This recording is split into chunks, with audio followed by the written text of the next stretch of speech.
Your Google Drive account comes with spreadsheets, which can really help you work with numbers and data in all sorts of interesting ways. This video is going to help you learn a little bit more about the key vocabulary that you'll need to know when using basic formulas and also how to use them in your spreadsheet. So keep these in mind whenever you're working on some projects. What we have here is some practice data. We're going to pretend that these numbers represent the number of Google downloads for June and July. So we've got downloads to iPhones, iPads, Chromebooks, and then some total numbers. And you know what? Let's just go ahead and get rid of those. All right, so let's say we want to add things up. That's called summing them up. Okay, so the sum function. Let's say I want to add up all the downloads from iPhones, iPads, and Chromebooks. These three numbers right here. I could definitely add them up by hand and then put the number in. I can even click and press the Shift key and I'll get a sum of 40, so I know what the answer is. But the reason you want to use a formula is because what if your data changes? What if you realize you entered the incorrect number, that maybe this should be 20 instead of 15? When you're using a formula, any changes you make will automatically be made into your total number as well. So let's see how that works. All right, so I want to always start with an equal sign, and then I'm going to use my sum feature, type that in, and then parentheses. Now in Google, I can just click. And actually, I can press the Shift key down, and I can keep clicking, and Google will recognize that I want to add these three cells together. Plus, they're highlighted, which is really nice.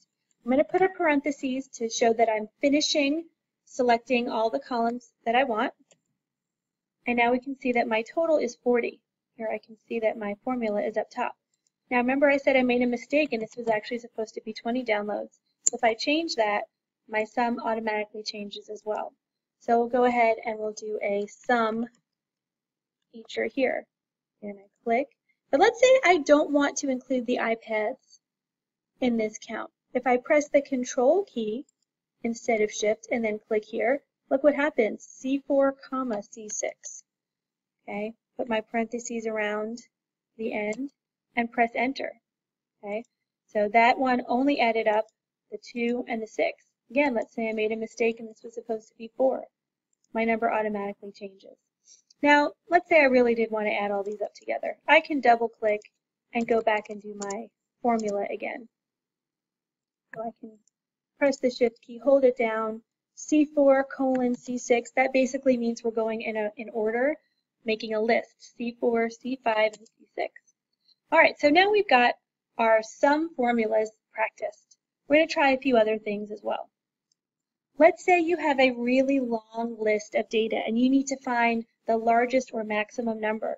You can use the max function and then go ahead and select your columns. So this isn't going to add them up, but what this is going to do is tell you what the highest number is. So in this case, of course, it's my total, 45. That's another great thing you can do. You can also find the average.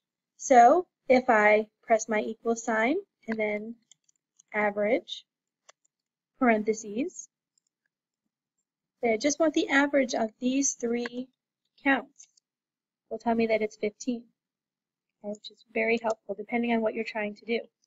Another great formula is the subtraction formula, which really is not so much a formula as just knowing how to use the program. So if I want to say equals, I can click, minus, click again, press Enter. So again, not so much a formula per se, but we did enter the equal sign, so you could think of it that way if you wanted to. So that's how you would subtract. Percentages are also a really great thing. So let's say I want to find out what percentage 20 iPhone downloads is of my total of 45. Again, this is really easy to do. So I'll start with my equal sign, click on 20 divided by my total 45, and I get a number. I need that to be a percentage though.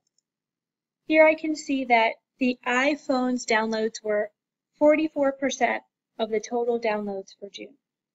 All right, have fun playing with Excel. We'll be back with more tutorials soon.